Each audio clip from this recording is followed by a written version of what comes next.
Cocomelon. Parents, have you heard about Cocomelon? Of course, many of you have, especially if you have young kids. Is it equal to fentanyl for your children? I know that's a bold statement. How about this? It's been compared to nicotine for the brain. Yes, and even fentanyl, meaning it's addictive.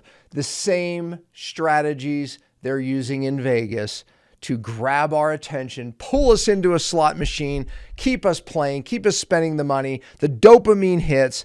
Yep, Cocomelon is using the same science. Oh, but they argue that it's educational and we just want to educate your children and we're just making it fun and keeping their attention. All right, is it educational? Or is it just drugs for the brain? Is it just constant dopamine hits? Okay, well, many experts feel that's all it is and it's not educational at all. Well, here's the test, right? Pull your children away from it. See what happens. Well, I'll tell you what's going to happen. There's going to be a breakdown. There's going to be a child on the floor pouting. Yeah, if you take drugs away from the drug addict, how does that work out? Yeah, not good. There's withdrawal. Yes, the kids go into absolute withdrawal. Okay, yeah, if you take them away from maybe Baby Einstein or something not as addictive, you don't see the same behavior change.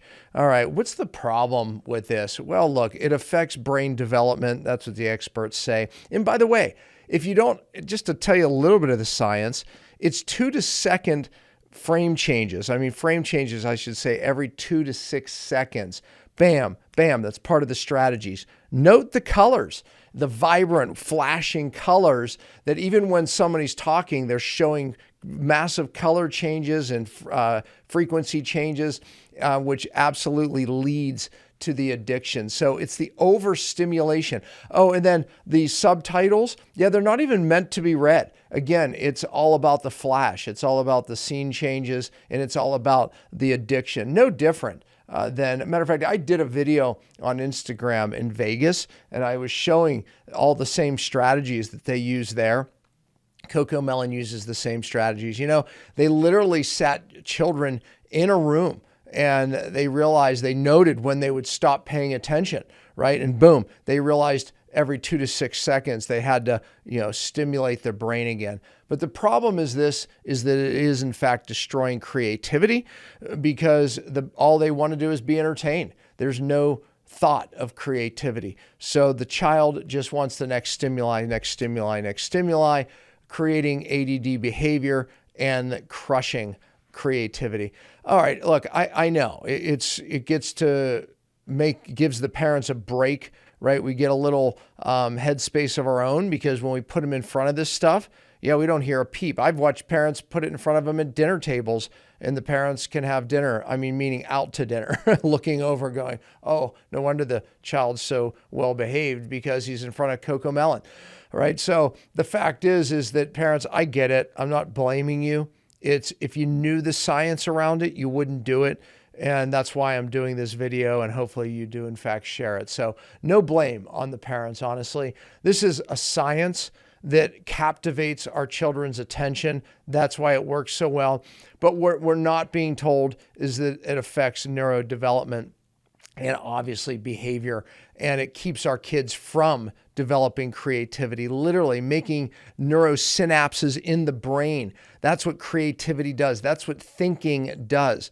When you put a child in front of these things, well, it does the exact opposite. Look, the studies are very clear on that it doesn't take much time daily to actually affect your child's brain, because most of us would think, well, you know what? It's only an hour a day. It's only 1 eye, and you fill in the blanks. But I tell you, whatever you think it is, it's a lot more than that because you don't realize how much downtime there is. And by the way, they start to find it themselves.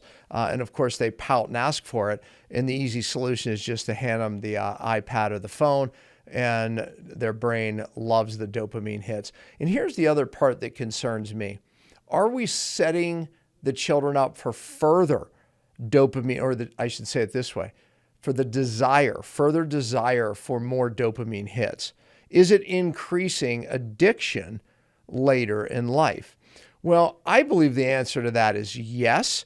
And I'm not sure of their studies on that right now, but I would love maybe some of you could put in the chat because maybe there are studies on that I just haven't found.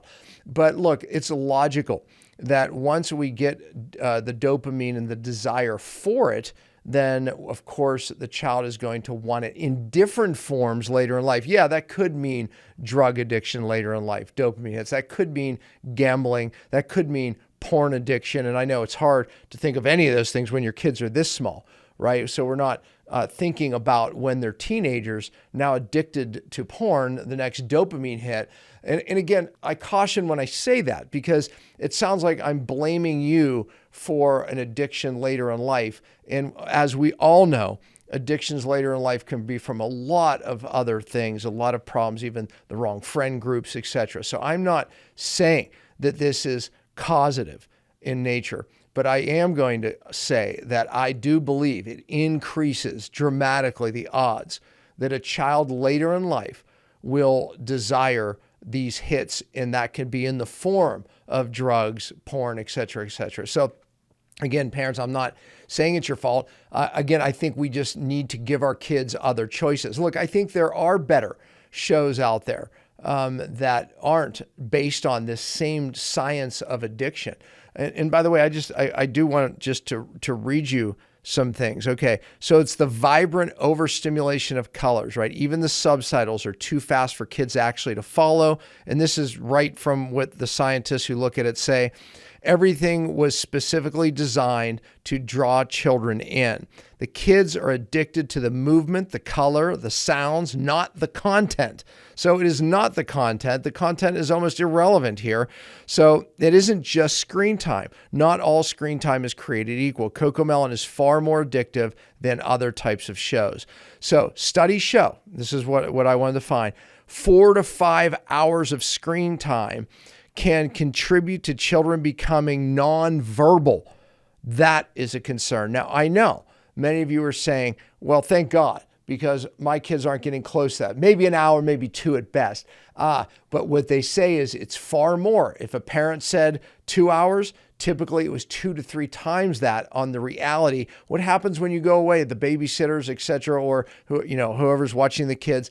But even we underestimate because our brains want to do that. So we underestimate it. I get it. I would too. But that nonverbal thing really scares me. Okay. So you've seen the viral videos. Oh, by the way, yeah, these videos, first of all, they get billions of views, these Cocomelon videos, but there's also videos out there on Instagram and other platforms showing what happens when you take it away and the kids go into rage behavior. Okay, that's not normal, trust me. Okay, so you've seen taking Cocomelon away and they get rage, meltdowns, and behavioral issues. So it's just like taking a drug away from an addict. Now, I couldn't agree more. So it says, watch your kids while they're on it. Okay, parents, that's a good challenge. Watch them on that. They barely blink. They don't look away because remember I told you they did a study group and every time the kids would look away, they knew they had to change the scene every 2 to 6 seconds. So they don't look away. They've studied it. It's like watching a kid turn into a zombie. And I think that is the concern. This show isn't about education. It's neurological programming. It's designed to trigger dopamine.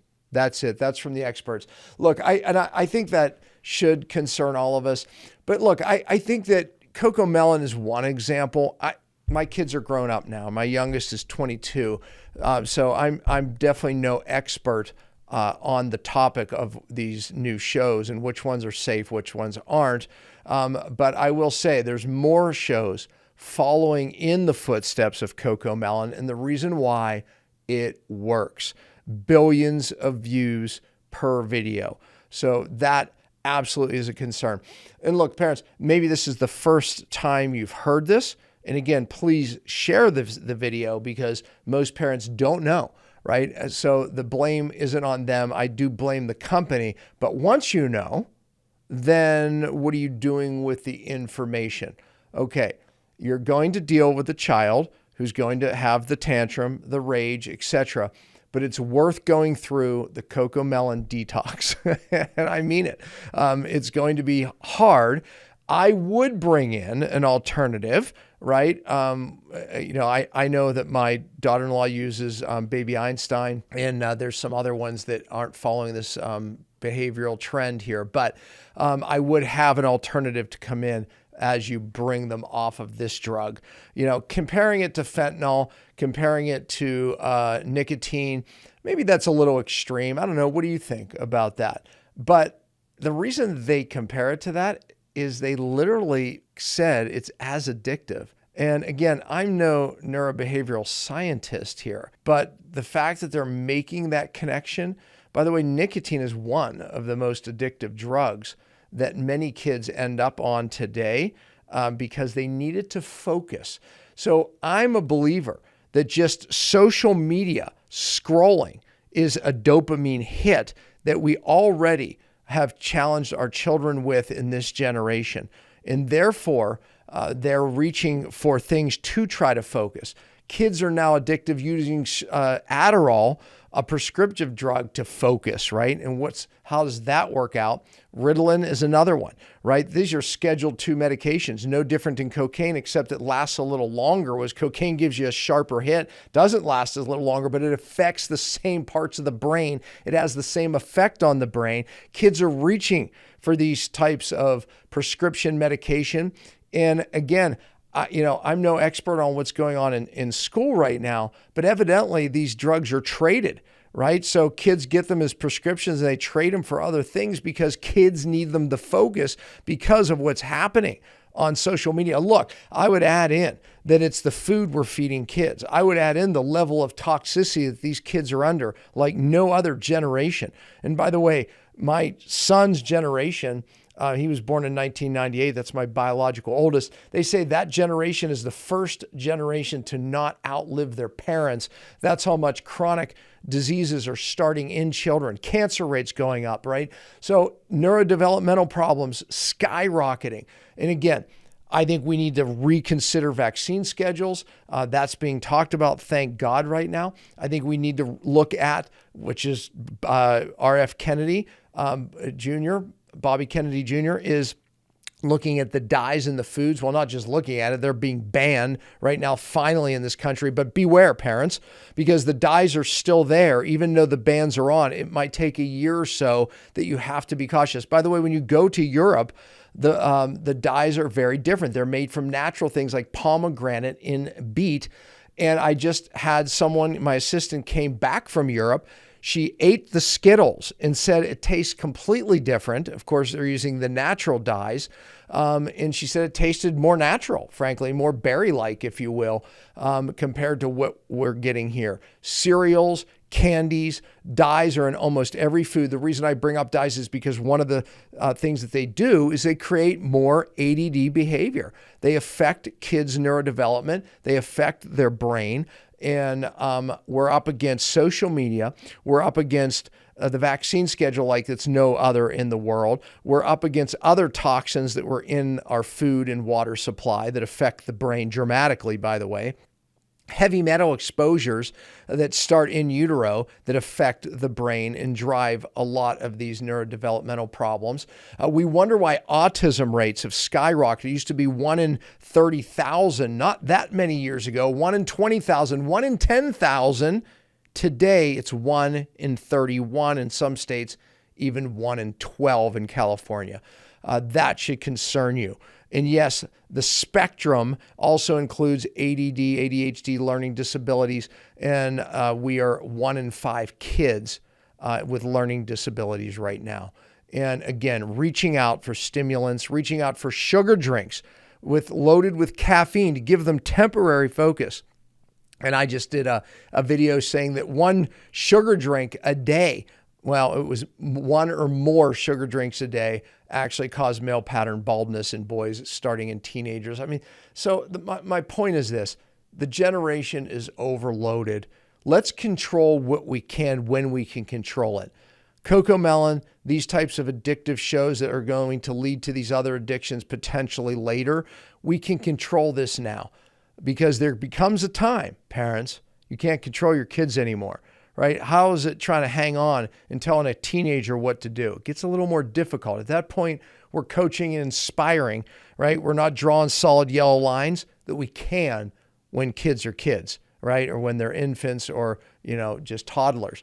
So now's the time, because we can control their food. We can control the dyes. We can control the games they're watching, the time on screens. We can control all of that when they're this high. But once they get this high, if you're trying to control that, you're going to lose the battle. Okay, 5 kids I brought up. And I can tell you, the worst thing you can do is try to tell these kids what to eat. I let go at the right time because, as you know, I'm absolutely very disciplined when it comes to the diet and the foods we have in our home. But when they started to be able to make their own decisions and do that in school, I said, it's up to you. It's up to you. And I'm going to tell you this right now, 5 out of 5 went out, meaning they wanted to eat and do what their friends did, and they did. Oh, and then they started realizing how it affected their thinking, how it affected their gut, how it affected how they felt. And guess what? 5 out of 5 have come back around, right? So my point here is, let's start with these things we can control. And Cocomelon and some of these games and screen time, start there, parents. Share the video.